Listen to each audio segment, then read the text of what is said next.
Salam Kamir, kekaguman ilahi mengarah pada iman dan rahmat. Saudara-saudari yang terkasih, hari ini saya agak malam membuat renungan Sabtu Imam, Sabtu pertama, Sabtu yang didedikasikan untuk mendoakan para imam yang salah satunya adalah saya, imam yang simbol adalah piala dan kepatena untuk hostinya.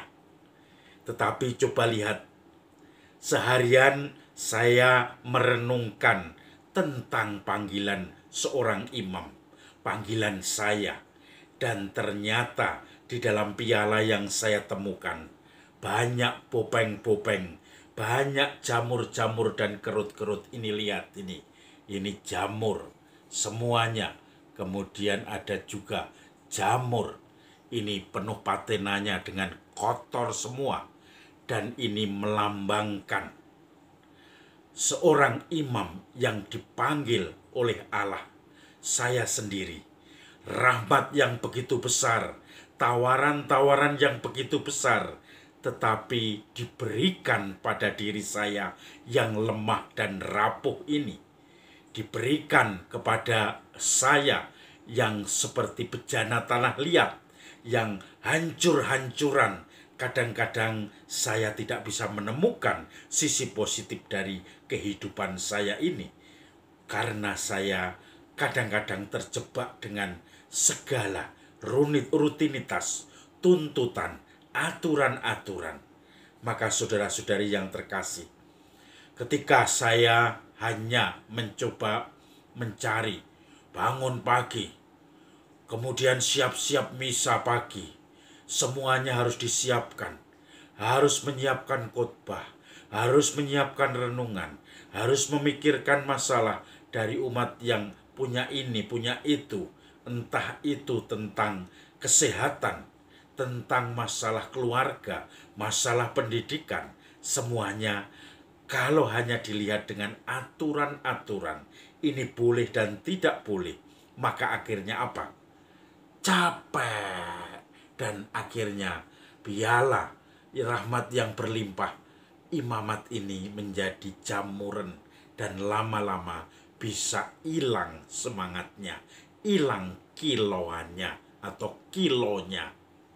Saudara-saudari yang terkasih, hari ini Yesus juga memberi perumpamaan yang bagus tentang orang-orang Farisi dan juga mereka yang hanya mengandalkan aturan-aturan saja.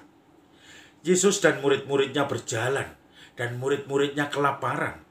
Dan akhirnya murid-muridnya pada hari Sabat, di mana dia kelaparan, dia mengambil bulir-bulir gandum, lalu mengisarnya dengan tangan, dan kemudian memakannya. Seperti kalau orang zaman sekarang ada mie instan mentah dibuka kemudian dimakan kletuk-kletuk-kletuk. Artinya apa? Ya hanya sekedar mengisi perut. Tetapi ternyata pada hari Sabat memetik buah gandum atau memanen itu tidak boleh. Bahkan mencari makanan untuk ternak juga tidak boleh. Untuk memberikan penyembuhan atau praktek seorang tabib juga tidak boleh. Maka kemudian orang-orang Farisi itu banyak mengkritik Yesus. Kamu menyembuhkan pada orang hari Sabat. Masih banyak hari yang lain. Kenapa kamu menyembuhkan pada hari Sabat? Dan hari ini Injilnya juga menegur. Bagaimana muridmu melakukan hal yang tidak diizinkan pada hari Sabat, yaitu memanen gandum. Lebay. Karena apa? Gandumnya hanya dipetik, kemudian dikisar dan dimakan. Mereka mengatakan memanen gandum. Lebay sekali. Maka kemudian Yesus mengatakan, kamu munafik, hanya mengikuti aturan-aturan saja. Coba, apakah kamu ingat nabi yang paling kamu banggakan, raja yang paling kamu banggakan, yaitu Daud. Ketika berperang, Daud terpojok dengan pengikut-pengikutnya. Mereka kelaparan. Mereka mengungsi di mezbah dari rumah ibadat. Di situ ada roti persembahan yang hanya boleh dimakan oleh para imam. Tetapi Daud dan pengikutnya makan roti sajian itu, padahal tidak boleh menurut aturannya. Nah, apakah kamu menghakimi Daud yang kamu banggakan?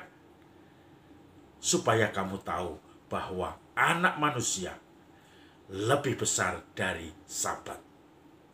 Dan Sabat ini diciptakan untuk manusia, bukan manusia untuk Sabat. Saudara-saudari yang terkasih, kita diajak menghayati tidak hanya aturan-aturan saja, tetapi apa di balik aturan itu. Kalau memang kita menghormati untuk tidak memanen gandum pada hari Sabat, karena kita ingin memuliakan Tuhan pada hari Sabat itu, ingin segala kegiatan terhenti supaya kita memuliakan Tuhan. Kalau kita sudah kenyang, kita tidak terancam penyakit dan seterusnya. Tapi ketika kita sakit atau lapar, apakah mengambil sedikit itu tidak boleh? Itu pertanyaan yang kemudian dijawab oleh Yesus secara retoris, yaitu dengan bertanya kepada yang menanyai dia, yaitu Daud yang juga makan roti sajian yang tidak boleh dia makan, hanya oleh para imam saja. Maka saudara-saudari yang terkasih, pada Sabtu Imam ini saya merenungkan, kalau hanya menghayati tidak boleh ini, tidak boleh itu sebagai imam, itu menjadi sempit dan berat, mengeluh, dan akhirnya apa? Komplain, marah-marah, dan seterusnya. Tapi ketika kita mencoba lebih dalam, kenapa saya menghayati hidup semacam ini? Kenapa Tuhan selalu memberikan rahmat berlimpah supaya saya kuat menghadapi segala kesulitan? Mengapa Tuhan selalu membimbing saya ketika saya jatuh dan membangkitkan kembali? Mengapa saya yang sudah buram-buram dengan jamur-jamur dalam hidup saya, kemudian oleh Tuhan dibersihkan, diberaso lagi, dan menjadi mengkilap? Disitulah rahmat yang berlimpah yang dijanjikan Tuhan, yang membuat kita berpengharapan dan penuh kegembiraan mewartakan kerajaan Allah. Terima kasih untuk doa-doanya bagi para imam. Salam Kamir, kekaguman ilahi mengarah pada iman dan rahmat.